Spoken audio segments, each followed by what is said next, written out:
were answered by you.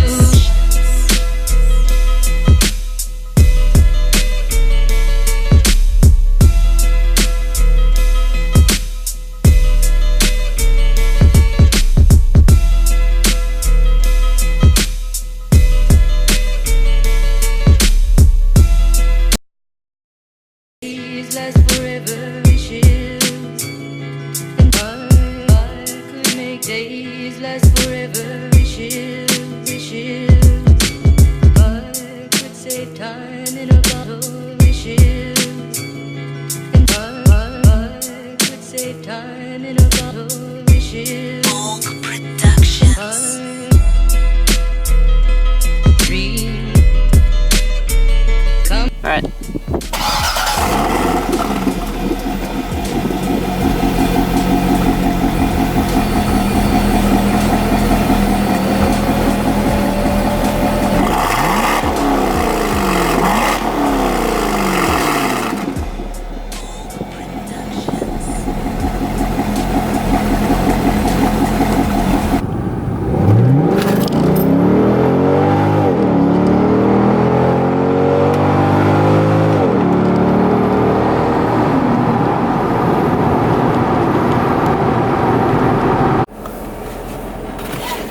Alright, so we're gonna go for a little cruise in the car. I'm with Rod, he is the owner of the car. What's going on, guys? So, there's a very big speed bump in front of me. This is gonna be a task. So yeah, the car is a 2008. I had a hair on me. Hold on. Alright. He didn't even scream. I'm surprised. So, it is a 2008 Z51 package Corvette, C6, obviously, as you guys saw, and another speed bump, great. So, need extra focus on this. Yeah. So, what does the Z51 package come in? Because I have honestly never even heard of a Z51 package Corvette. So the Z51 package was pretty much the predecessor to the Grand Sport, which came out in 2011. It has the lowering suspension, so it's got coilovers. It has bigger brakes off of ZR1 and bigger rear brakes that I'm pretty sure are proprietary to the Z51 package. It has a higher flowing exhaust, even though this one got changed out for aftermarket. And it has a slightly different body kit, so it has almost the same body kit as the Z06, except for the front bumper. It doesn't have the air intake. Alright, so the 2008 year for the Corvettes was the first year that they came out with the LS3. Pushes around 435 at the crank. Wheels is probably at what, like 390, 400, something like that? Yeah, I'd say probably high threes, around 400. He hasn't taken it to the track yet because the car is still fairly new to him. He's only had it for about 2 months by far. So what are really your future goals for the car? So this is my daily, so my future goals for it aren't huge. I want to get to about 600 wheel horsepower. So to get that, I'm probably going to end up just pro charging the car, but short term, I'm going to go with a cam, better intake manifold, the fast LSX one with the stock runners, and then once I pro charge it, I'll go with the longer runners. Long tube headers and some grippier tires, probably some Pilot Sport Cups. Should go with Nittos. Yeah, I could go with Nittos. We all know from my previous videos from like a year ago, you do own a 1986 Mercedes 560 SEL. Yep. What made you get a Corvette? So originally I didn't want to buy a Corvette. Well, it's not that I didn't want to buy one, I just never thought about it. I was originally going to get a 2009 S63 S-Class, and that was just one of my dream cars. I've been wanting that car a while now, and I had gone to look at a couple, and I'd put a deposit down on a white one. It was really clean, just had a little bit higher mileage. It had about 80,000 miles, so I was still a little bit on the fence about it, but what ended up stopping me is when I went to go pick the car up, the dealer wasn't ready with it. Like the bank hadn't transferred over the funds for it, and we weren't able to make a deal that day. So I put the deposit down. I was gonna go pick it up the following Monday. This was on a Friday. It was really late in the afternoon, so there wasn't really much I could do. So I kind of got stuck without a car for the weekend. And the next day we decided to drive up to Cletus and Cars. And on our way up there, we were just, you know, sitting there talking, and we were with Rachel's stepbrother. We were just, you know, browsing through Auto Trader, as you do when you're really bored. And a blue C6 Corvette, it was a 2005, popped up. And it was really clean. It had about 40,000 miles, and they were asking the same price that I got, or no, less than I got, had originally wanted to pay for the Mercedes.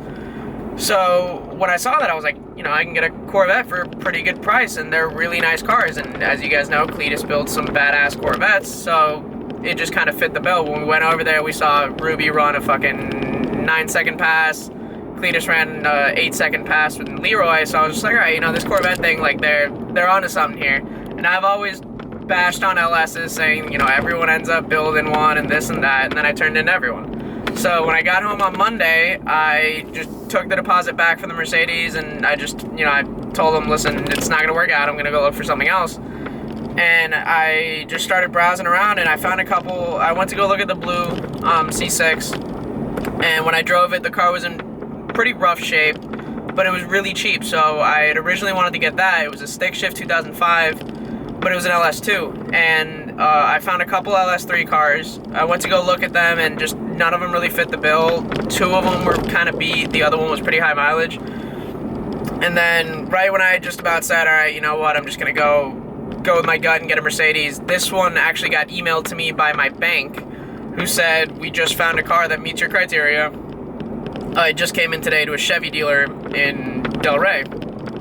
So I was like, all right, you know, it's low mileage, got 40,000 miles, and it's at a Chevy dealer, so it's got a little bit of warranty left on it. I'll go take a look. And this was around 4 in the afternoon, and I ended up driving home around 6 with a car. The reason I didn't get a stick is, quite honestly, I didn't know it was an automatic till I got there, and by the time I got there and I drove it, and I really like the car, and the automatic shifts really nice, and it just drives it really smoothly, and I have a really long commute to work, so it just made sense to get the automatic, you know? And honestly, that really, when you're driving it, it makes no difference. Like, yeah, you're not banging gears, but it's just such a nice car to cruise around in. Like, you don't really feel that you're in a Corvette, especially because it's auto. You don't really think, oh, you know, it's a race car. Because when you have the clutch there and everything, you're like, all right, time to bang some gears. But when it's an auto, you just throw it in drive and you're cruising. And then whenever you see, you know, someone you want to play with on the highway, just drop it into sport mode. Drop it into sport mode and have yourself a ball. Yeah, I mean, the automatic, it shifts really quickly, and just like she was saying, you know, for cruising around town, it really brings out the muscle car nature of it. It makes you feel like you're driving a bigger car, I guess, in a way. It's weird. Like, driving the automatic, you feel like the car is a little bit bigger. I don't know why, but you agree, right? I don't know. You don't know? All right, that doesn't make sense to me, but that's more of a personal thing. I don't know. I mean, just personally, the stick shift, it made the car, especially the stick shift in these cars, the earlier models had the T56, but once they upgraded to the LS3, they put in the TR6060, and that transmission, just when I drove it around, I really wasn't a fan. It's really sloppy, and I mean, a short shifter would fix that issue, but the automatic it drives really nice.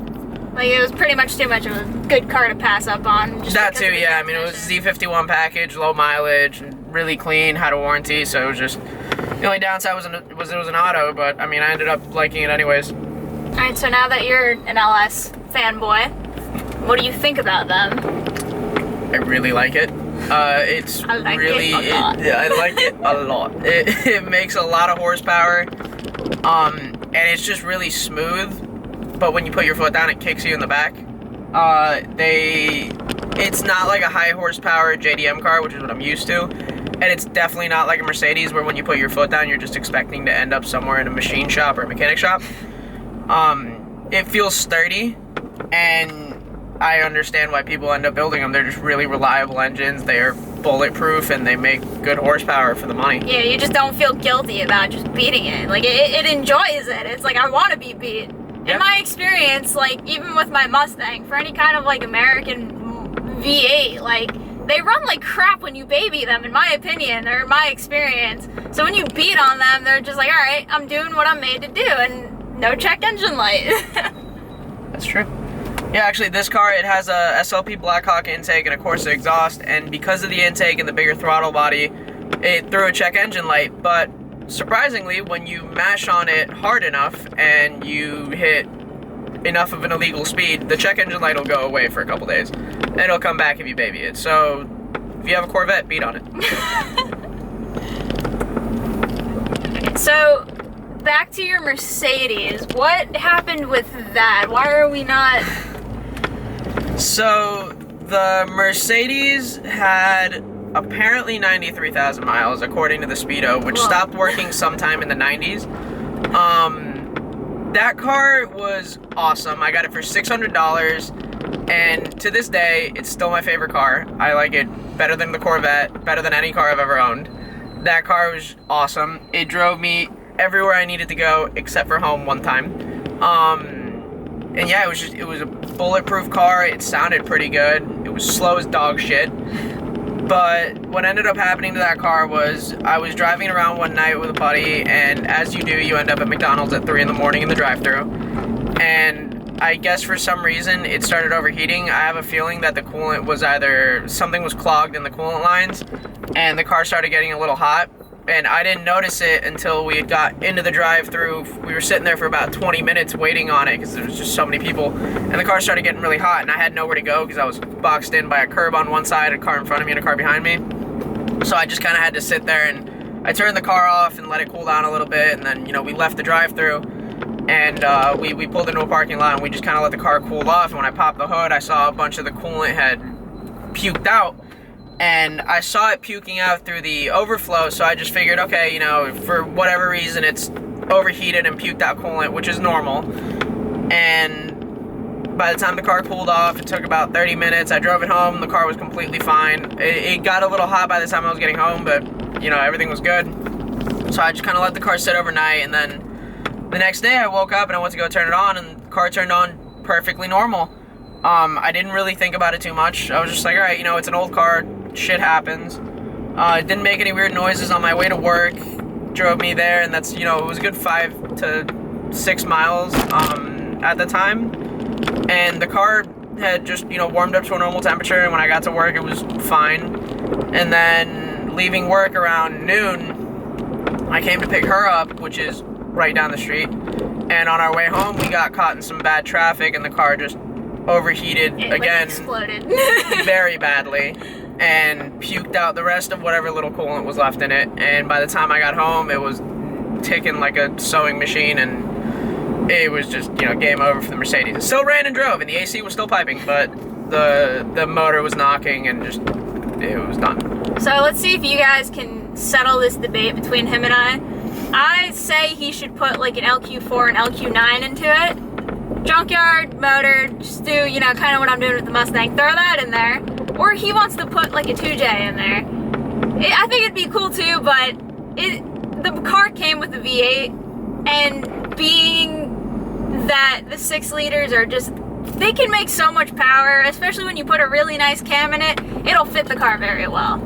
But why are you debating on the 2J? So I'm actually stuck between the LQ4 that she wants me to do, a 2J, because I don't know if you guys have seen Motor Trend's video, but a 2J will actually bolt right up to the stock motor mounts. It's literally a drop-in swap. And my first car was a Toyota. I like Toyota motors. 2Js are awesome. They make good power, and it's just something you don't see every day. So what I'm actually leaning towards is a Warp 11 electric motor.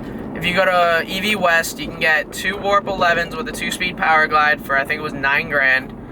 And I want to do an EV swap into the Mercedes, because going from something that drank gas to something that's probably going to blow a fuse in my house, I think is a proper swap. Plus they make great torque, and I think it's just something that no one's ever done before, at least not in the Mercedes, and it's going to be really cool. But that's what I want to do, but, you know. So how expensive would the whole electric motor swap be? 'Cause that sounds like a lot. So the swap itself, excluding labor, would probably end up running me all in all about 20 to 25 grand. That's 9 grand in motors and a transmission. Then I'd have to get, you know, all the metal and fabrication work to just mount everything in the car, and then getting the controllers, the throttle controller, the computer, and just getting everything to play right with the car would probably cost me another close to 10 grand. along with some better axles and a better rear differential. Okay, so you guys can comment down below and whatever you think would be kind of cool. Just let us know and settle this debate once and for all. But yeah, as for future plans on the channel, I mean, obviously I'm still working my butt off to get this Mustang running.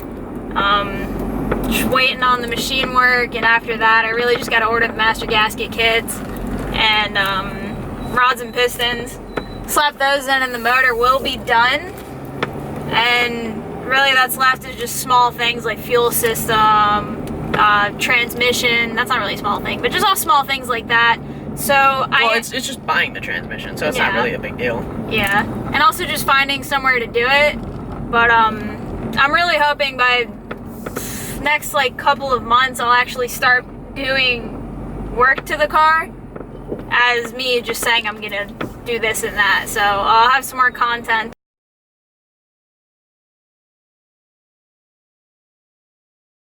Behind closed doors, I'm a fool for your love.